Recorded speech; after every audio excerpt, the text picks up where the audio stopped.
Hello, everyone. This is Steel Rose's podcast. This podcast was created for women by women to elevate women's voices. I am very excited today to introduce you to our guest. We have Lucia Jones with us. She is a painter based in Wales. Since graduating from Falmouth University, she has exhibited internationally in solo and group exhibitions, most recently completing an artist residency in Virginia and exhibiting in New York. Jones has also been long-listed for a number of art prizes, such as John Moore's 2020, 2018, and 24, as well as Jackson Art Prize 2022 and 2023. Her work is held in private collections in Australia, Austria, Hong Kong, Mexico, the UK, and the USA, and she was recently acquired by a public collection, which information on that is soon to be released. Welcome to the podcast. Thanks for having me, Jenny. It's lovely to be here. And you know what? I didn't ask you actually before. Lucia or Lucia? Oh, Lucia, but Lucia? Okay. I was going with Lucia. So, Lucia, I have a lot of gushing that I want to do about your art, but I'm going to hold that back. I'd really like you to introduce yourself to the listeners and let them know about your journey, how you got to where you are with being an artist, how you knew that you wanted to lean in there. And then also we'll talk a little bit about your process and some of the individual pieces. Okay, great. Well, I think from a young age, I was always creative. And when I was thinking about coming on this podcast, I was thinking about this sort of journey I've been on. And it has actually been led by the women in my life that I've ended up in the career that I am. I was very fortunate to have a grandmother who took me to museums and a mother who sort of built that interest in art and creativity and allowed it to flourish. It's quite a dicey career to get into in terms of financial stability, but they've always been these cheerleaders in my life. So it's quite poetic for me, really, that my work has ultimately ended up being about women and about that female experience. So that's how I've ended up where I am, really. And my work itself, as I said, is about the female experience. For me, when I started painting properly, I say properly, but like at university, when you're really kind of trying to establish what your inner voice is trying to say and what work you want to put out into the world, I almost shied away from the self because you don't really want to talk about yourself in your artwork. A lot of artists are quite the same, are quite introverted. And it was only through going through that process of university and over like the last 10 years, I realized that that is where my work lies. And it's about my engagement with the world. And what I was sort of latching onto and finding interesting was exploring these sort of female experiences, and they're kind of unique in a way, and how we engage with the world collectively. There's how people are reading the work, and it was leaning towards women for a long time. So yeah, I've kind of landed in this space now where it's a more informed commentary on those experiences and sort of allowing this inner world out there that other women can engage with, because I think we've all sort of treaded these liminal spaces that are in my paintings from time to time, you know. I love how you got to where you are. That's part of the story, because you had the support of people saying, like, you know, you should go for this. And it's interesting because on a lot of other episodes, the creatives that have come on have flat out said, like, nobody was supporting this. Everyone pushed me in the opposite direction. And honestly, like, a lot of the creatives that come on didn't return to their art until they were much older, because they were pushed into corporate, you know, or pushed into, you know, a traditional quote unquote career. So I do want to commend you on really focusing in here and establishing yourself as an artist, because that in itself is very hard. And I will admit, like, hands down, like, because I dropped my whole creative, like, for a really long time, because again, I was pushed into the whole, you know, you have to make money. You gotta go for it. You gotta go for the money. You can't be like fooling around. And I'm like, you know, it's a little bit sad, because there's probably a lot of people that are very, very talented that drew back and were like, well, I can't do this. It's not gonna bring in the big bucks. So, like, you know, I love that you have gone as far as you've gone. And I love that your work is now being recognized. And I had explained this morning, and listeners, so when Lucia and I connected for our intro call, I looked through her pieces and I was like, oh, I like a couple of these. I had, I walked away from some of them feeling like, oh, this one looks a little bit sad. This one feels like a little bit more like it's fun and inspiring. And today, before we recorded, I opened the pieces back up. There's a virtual gallery. So I'm going to link everything in the description of the podcast so you can all check it out. But she has a virtual gallery. And when I looked again this morning, I walked away with like a different feeling. Lucia, is that quite common? Like, is that a common thing for folks? Like when they're viewing the art, like they see different things in it every time they see it. Yeah, it's funny really because some of these paintings, like in my recent show, they've been a few different places, and it quite often happens with artwork that some paintings they stick with you a little longer, and they go in various shows or they're in shortlists and whatever, so they get displayed into various audiences, and you get all these different reads on the work. And like we were discussing earlier, sometimes I get a different read after being away from a painting for a few years. Like, and I say away as in like when you're working on it, I tend to work in series. There's usually like 6 or 7 on the go, and they're all chatting with each other. I treat them like people almost. They're all in conversation. They're all bouncing off each other.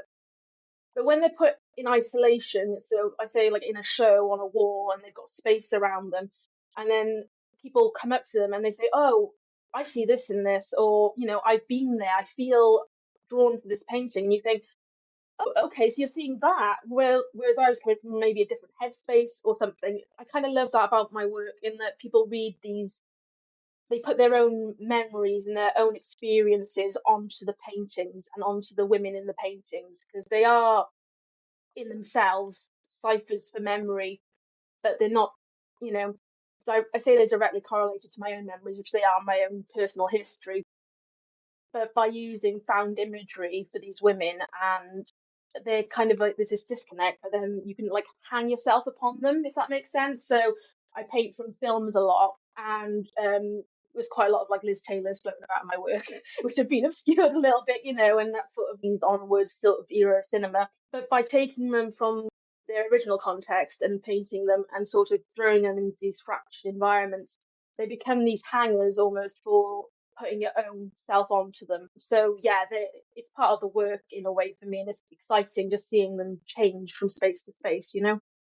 It is interesting. I actually like the one. So let me pick one out. The one that I had just talked with you about. So the name of the painting itself is I Can't Fit Into This Dress Anymore, which listeners, you all might have gotten a chuckle just there, but because it's almost like you, and then you try to picture like, well, what could Jenny possibly be talking about? Like what does this painting appear of? It's a very moving piece because it's a little bit of a darker framework. Like the colors are on the darker side, and it's a woman who's looking into a mirror of her vanity, and you could see that she's has an outfit on, but it's not quite zipped up all the way. The title is an obvious title, but looking at the piece itself, it it draws all these different emotions. Now, the first time that I saw it, I guess it was very topical for me. And I looked at it, I was like, yeah, she can't fit into her dress. Oh, it's sad. The colors are on the darker side. But today, when I looked at it, and maybe it's also because of the time space in between, I don't know. Maybe it's because I'm in a different headspace today. Maybe if I look at it again in a month, it's going to feel different. But today, when I looked at it, it didn't feel sad. It felt, and I don't want to say inspiring, but it felt almost calming to look at it because she doesn't seem upset to me in the painting anymore. Now it seems to me that she's almost like, just like, yes, this is me. And that's how I felt today when I looked at it. So I was curious about that piece and your development there, your color selection almost too, because the green gives me a different vibe than, like a red would have given me a totally different look. So I'm curious about that piece. Yeah, I love this one. So its inspiration, like source imagery wise, was from the film Blade Runner, and also this photo of Sophia Loren I'd seen on Instagram, just scrolling. I tend to grab a lot of things from my sort of peripheral visual as you do on Instagram anyway. Blade Runner is a film I've revisited several times in my practice. I just love it visually, and Ridley Scott's just amazing. And every scene in the film, in the original, it's like a painting. So visually, it's just like I'm like a magpie. I'm like, yes, I love this, and I love a bit of sci-fi as well. But the context of the film, and it talks a lot about memory and what memory is and how memories make us humans, essentially one of the messages within that for the main female protagonist anyway. She's an android, but she thinks she's human because of these memories that have been put in her mind.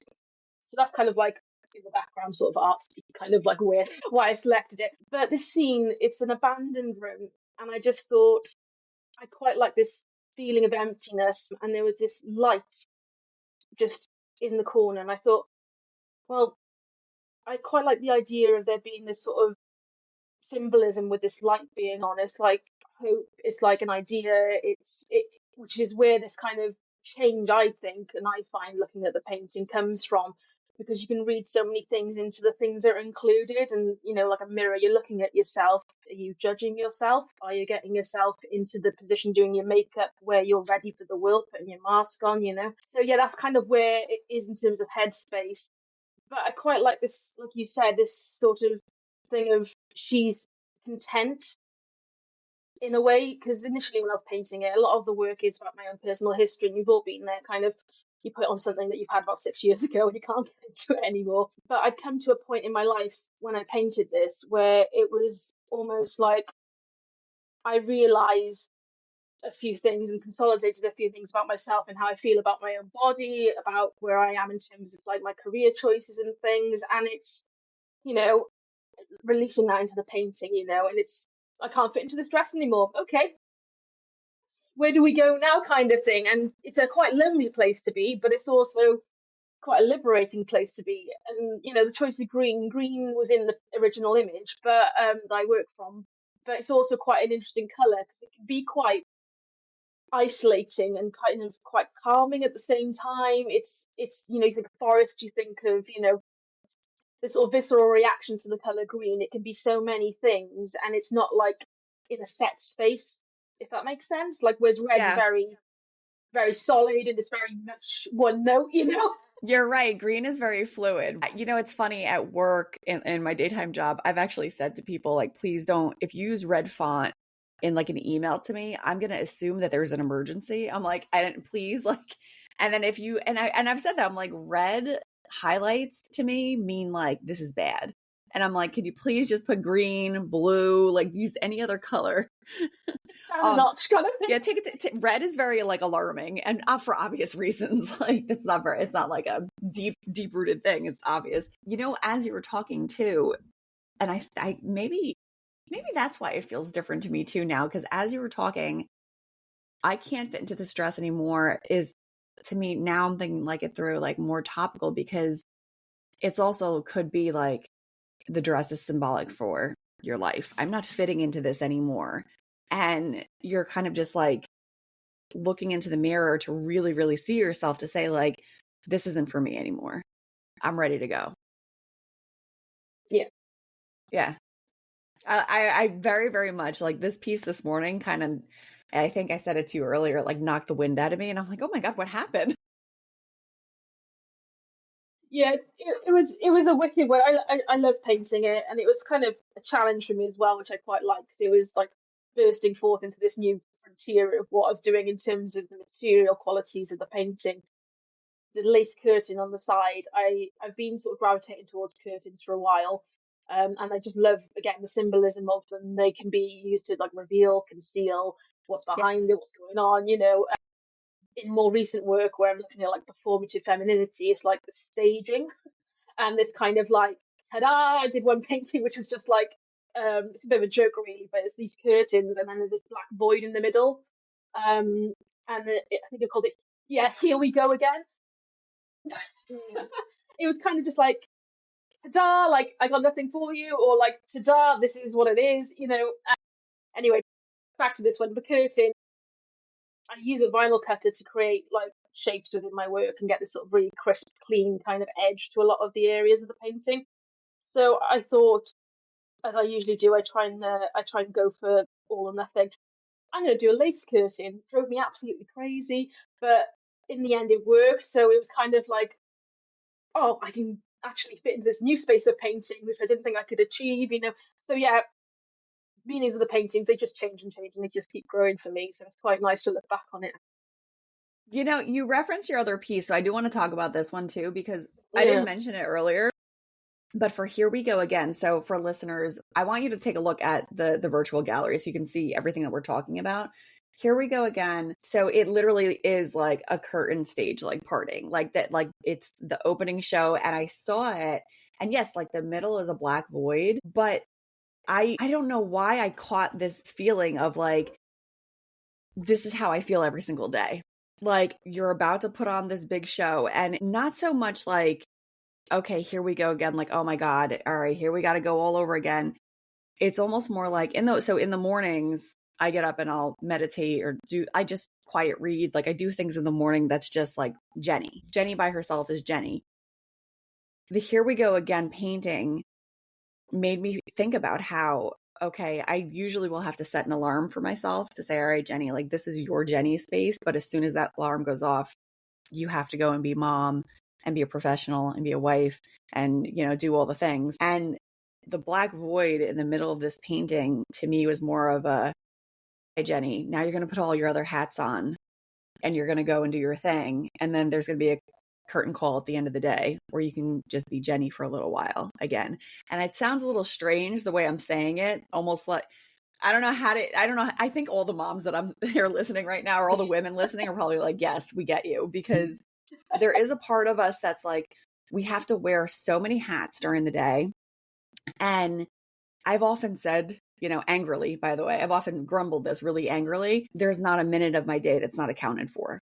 Every minute of my day is either it's going to be to my professional life, to, my family, to my husband, like to cooking, to the clean, whatever. Well, actually not the cleaning. I'm not doing that anymore, but it's accountable. I'm accountable for every minute of the day to somebody else. And so to Mm. have a moment behind the curtain that's just Jenny back there, it's a very powerful thing. So I saw that, and it's funny that you made that through line just now, but I'm like, I saw them, I'm like, wow, I'm like, if you really think about it, like this isn't just, it's not just curtains. Like this is you like opening up your, I'm ready to go. Like, here we go.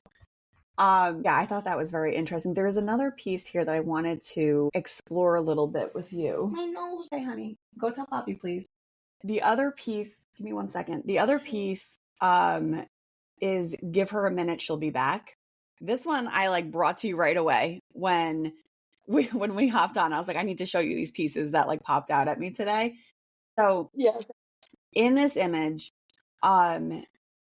you can see it when you're looking at it, that you're basically inside and you're looking out windows. And to me, I saw this and immediately thought of my home office. And there are quite often times during the day where if I'm like really overloaded or really busy with things, like I will take 5 minutes and be like, all right, when's my next call? Or when's my next, thing? And I'll go and sit outside in the sun. Actually, like I will take little vitamin D breaks basically and be like, I need to Brilliant. just get away from my space for a minute and just take a deep breath and like kind of reorient myself, because I mean, I'm like a constant, like I'm on, and I'm very busy right now. So I'm like constant. And so looking at this piece, the colors themselves, the colors inside the space are very bright and almost like we're bright, we're popping, we're here, we're busy, we're doing things. And then you can see in the background, again, the calming greens. And you get the image almost, because you can't quite see her, but there is someone back there, like hidden partially by the greenery. And to me, this is almost like a calming moment to see that, because it immediately I was like, oh, that's like what I do.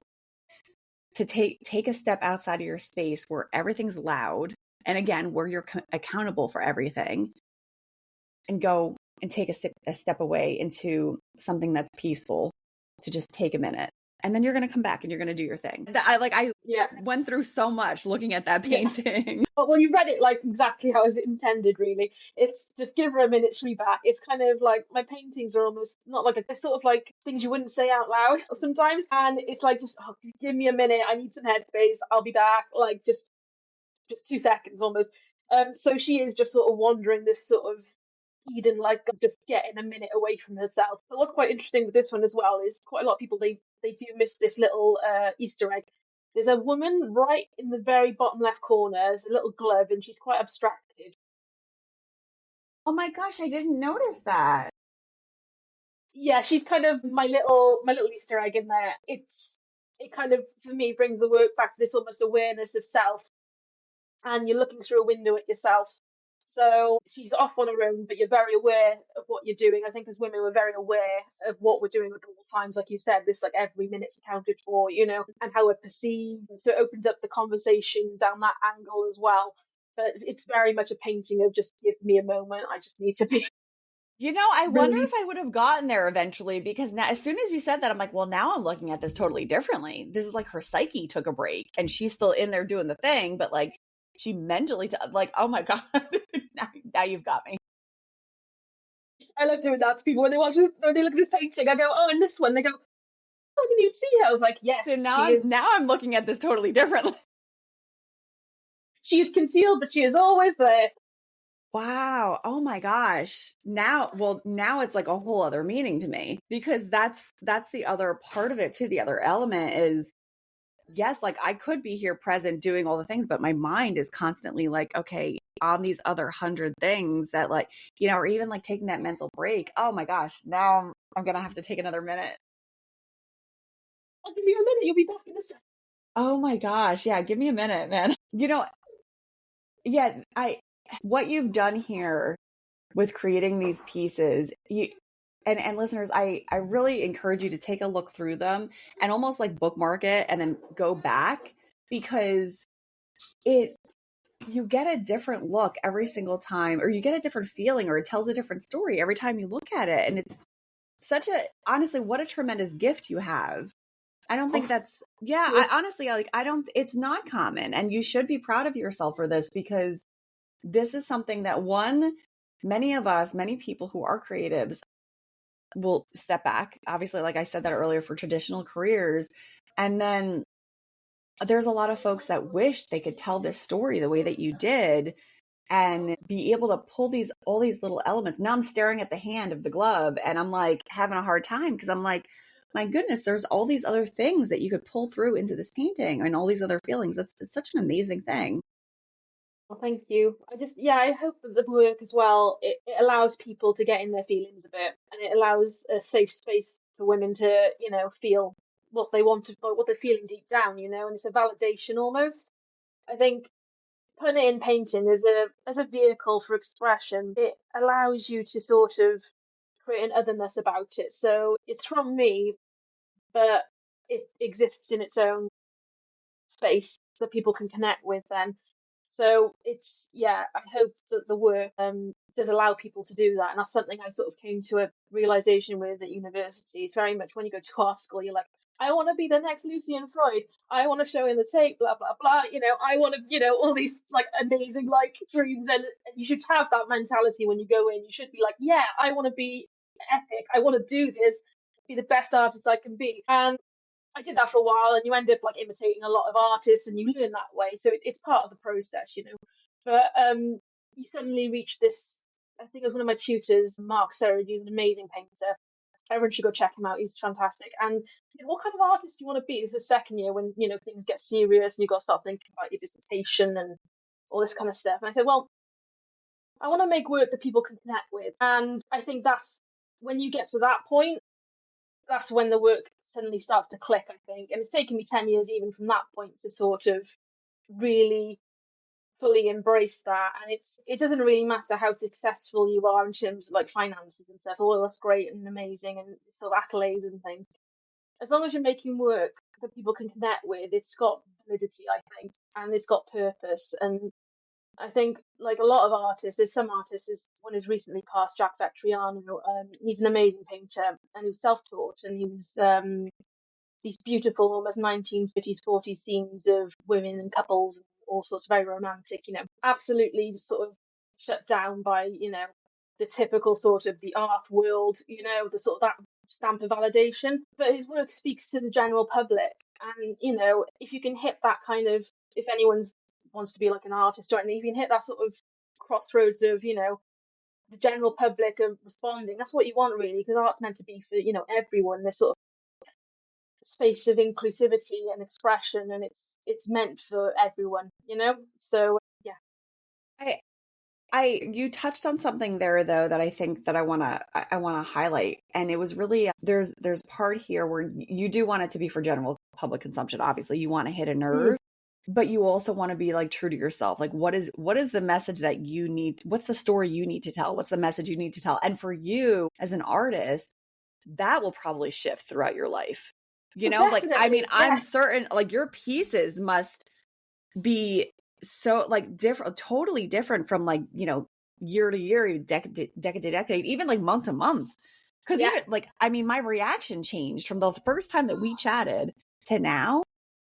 I mean, my reaction changed to it. So I can only imagine, how long does it take you to like from start to finish? And is it really start to finish? Like, is that the journey? Or do you ever have a piece where you're like, I don't feel like this is done, but it is done kind of like, Yeah, it's overall like your arts practice. It's very non-linear. There's a lot of like loops and circles, and you end up on this like bit of a roller coaster slash sort of cross country wandering down lanes kind of feeling to it. So you end up circling back on yourself quite a lot, and it's recognizing those patterns and things that you keep circling back to. I think that's what your key message is, I think, and it's something that will keep refining and coming through in your work. And I think as you create more, like the key to refining your practice is just making. Unfortunately that's the way to. There's no quick sort of jump across or anything like that. It's you just got to keep making work, and some of it's going to be a bit rubbish, some of it's going to be okay. A lot of mine end up in like this sort of corner of shame in my studio that just like no, I absolutely like. I turn them around. I'm like, lady, you gotta go. Like, I can't deal with you. But they sometimes get resurrected and brought back into the fold. But yeah. yeah, that's how sort of I find the key message, and it's a process of filtration as well. And the more you paint, the more you learn, the more you get better at what you're doing. It comes down and boils down to these key kind of threads. That's how I see it anyway. But for me, yeah, there's a lot of. I tend to have an idea of some sort of thing I want to explore or understand. A lot of mine are questions. So, say I've got like my solo show that came up recently in Oxford Spectacle, where a lot of these works are from. A lot of it, there's a question of sort of why am I interested in these sort of performative characters, and what am I trying to get at? And what I was trying to get at, it turns out, was sort of this idea of being seen and how we respond to that idea of being seen as women. And the performance sort of side of it was feeding into this idea of performative femininity, and how, like, with a lot of the women I paint, they have these sort of mask slash like no eyes thing going on. I did, I noticed. Yeah, and some people are like, oh God, it's a bit brutal, and I'm like, well, yeah, it is a bit, but sometimes, well, eyes are terrible to paint anyway. That's another side story. But a lot of it's about like it was this idea of being seen and being conscious of your actions, and kind of playing on that sort of adage of the eyes are the windows to the soul and this kind of thing. So you kind of, as you make, you understand, and then you kind of get to the point of what you're trying to question. That was a very roundabout answer, but yeah, it's kind of questions and answers. It's my process. Like, why You am I know, doing this? You know? to tell you, I did notice like the theme throughout where you do have like the wrap basically over the eyes, or the gap in the eyes. And it almost, well, listeners, you have to go look to see it, but it looks a bit like a face mask, like across the top of the face. But I didn't see that as, you know, like a missing piece. I didn't see it as something negative. I actually saw it more as this could be any of us. This is all of Mm. us.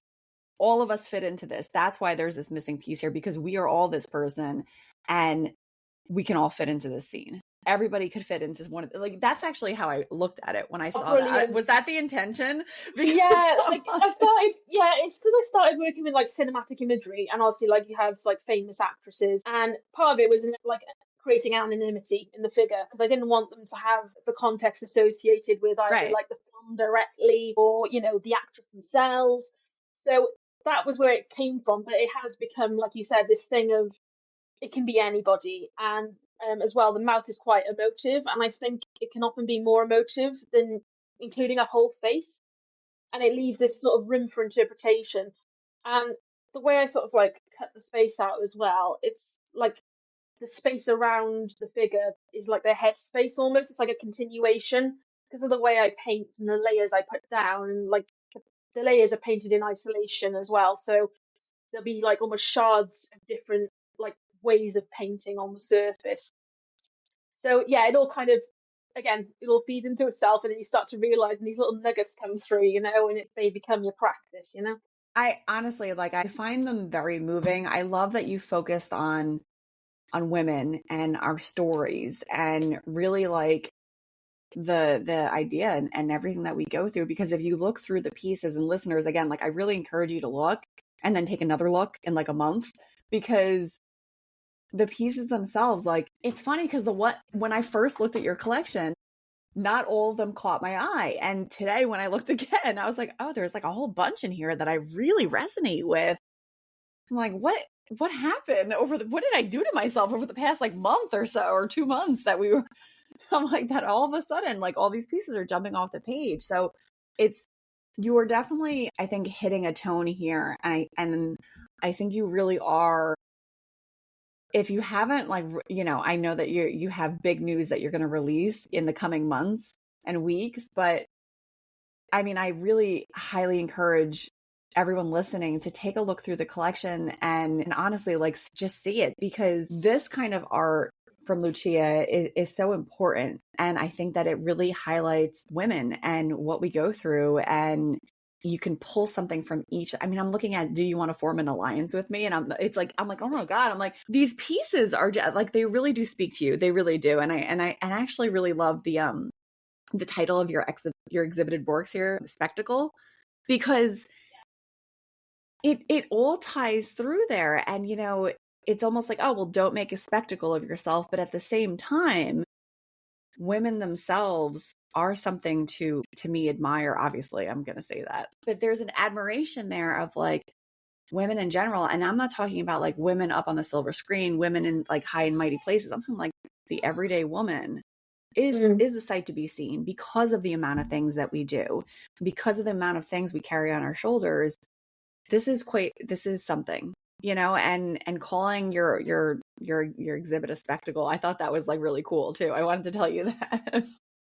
Oh, thank you. Yeah, it's interesting that you said that as well, because like throughout as you're making the work, and again, it's this process of going through it almost as you're making it, and seeing what you're getting at. And the painting that you mentioned, do you want to form an alliance with me? Absolutely, I do. Was the last one I painted, and it was like this re-ownership of the spectacle.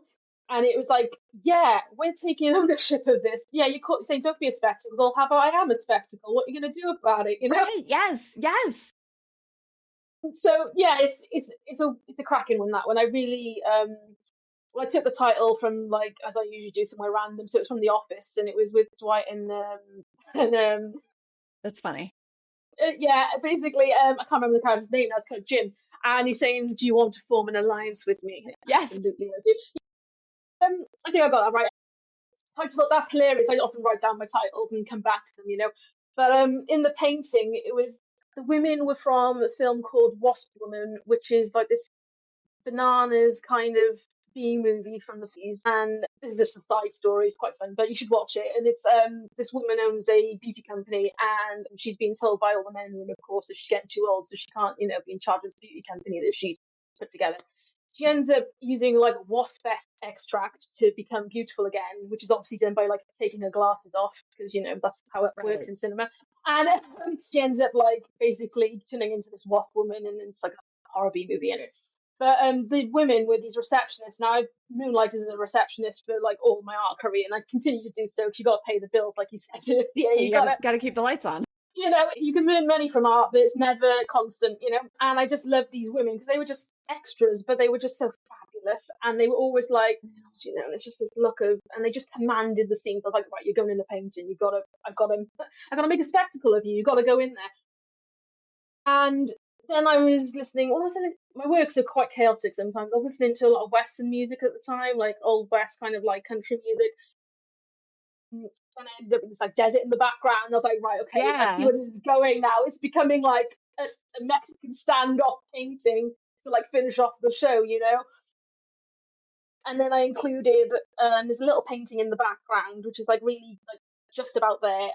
It's Manet's Olympia, which is in itself, you're not familiar, go check it out. It's a wicked painting, and it was painted by Manet, rejected by like the salon, that it was going into and whatever. Everyone was like, "Oh my God, this is like scandalous." So I was like, "Perfect, you're going in my painting." And it was of a woman. It was of a woman. It was a very interesting painting in that it kind of bucked the convention of the time, in that women were often painted in the male gaze, which is obviously looking fabulous, draped over things and just looking beautiful and wonderful. And it's a transcription in itself, which is what I do in terms of transcribing images and all this. So there's loads of layers to it. But it's actually a painting of a woman who everyone thinks is actually a prostitute, but she's being put in this position of spotlight, and like you can see why the salon rejected it. But I thought, she's a real woman. Yeah, you can just go pop in my painting. It kind of just all reinforces. It's kind of like, I am the spectacle. Yes, I am here. I'm Come look here. at me. I'm Yeah, here. I'm Come look at here me. and I'm not I'm real. leaving. Yeah, I'm real. I'm I'm not going. here. I'm not going anywhere. You can Yep, come take a look if you want. yeah, I'm making my own money. I am who I am, and it like, do you want to join me basically to other women, which is, it's the female empowerment kind of feeling. So yeah, it's I'm glad you mentioned that one 'cause she's my latest and one of my favorites. I do very much feel like the empowerment vibe coming out, just and even like the looks on their faces is very like you can sense the almost like the severity in their faces and their looks that they mean business. And there is Oh like yeah, you can see the softer side, like you can see it a little bit, but you can, especially in the blonde woman, you can see it's very interesting the way you did her face because you can see the softer side, but you also see with that one very arched eyebrow, like, yeah, but the very I will take you out if I need to. So don't come too like it's very yeah, yeah. you get a lot, like you get a lot from just that. And it's funny because like I've been told that. I mean, you're meeting me in this capacity, but Yeah. like when I was younger and like in my early office days, I used to get I had like a rep of being like one of an office bitch basically. It's comical to me now when I think about it, but I did the whole like stiletto pencil skirt like whatever look, and Yeah. that was the vibe that I was giving off. And it was funny the first time somebody said that to me, like, yeah, I was scared to like talk with you when I first started, and I was like, really? I'm like, because I'm such a, I'm so ridiculous. This doesn't make any sense. But I love that. Lucia, I can't say enough. That's why I said, like, I'm going to gush the whole call. And like, because listeners, I really want you to take a look. Now, Lucia, let me ask you a question because I'm not at all familiar with how this works or how art works in general. The closest I get to art is like my children's gallery that I have over here for my kids, and like it includes like Amazing. cat and hat. Yeah. Oh my gosh. You know what? I should have showed it to you. They have a little. So they're always giving me pictures. My daughter, all my kids do freehand drawings. Like they're pretty good at it. One of my daughters has a very distinct. You can see the talent, and she just does it, and it's very very surprising. So I bought them all frames that are like replaceable. You can open it up and put new art every day if you want. So that's what they Brilliant. do. So I have like a gallery sitting over on like one of the tables in my office where they come in and they give me new pieces and it goes into the frame. And yeah, it's my favorite thing. That's amazing. I love that.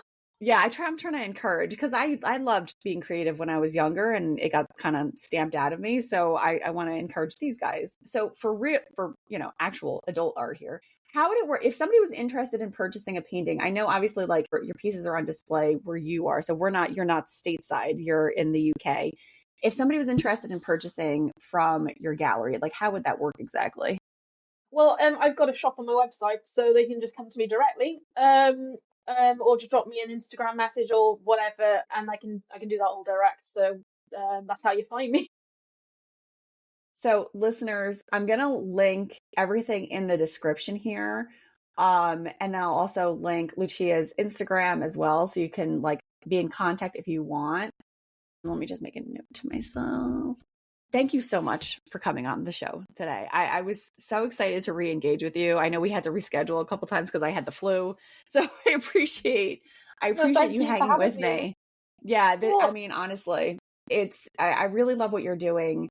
Please stay in touch. And I would Definitely. love to know when especially if you have anything exhibiting stateside, like I'd be very interested. Well, fingers crossed. And if anyone out there wants my artwork in their gallery, let me know. But yeah, I'm always open to new exhibiting opportunities, and I love showing in the States. It's I think I got a few collectors over there, bought a few pieces over the years, and I think the work kind of I don't know why you see how it resonates with different like nationalities and things, but I think the energy in the work, a lot of Americans really resonate with it and the kind of the feel of it. I think it's just something beautiful and exuberant, and it's just Yeah. I just think it. I think you guys just love that, and you're all wonderful. All the Americans I've met are very exuberant and just energetic people. So I think you guys really like. Thank you for like resonating with my work, basically. I want to Oh, say. I'm so excited for all this. I really am. Listeners, check the links out. Check out the virtual gallery. Lucia, thank you again so much for coming on the podcast. I greatly appreciate it. I appreciate you creating a space for women the way that you have. It's a beautiful thing.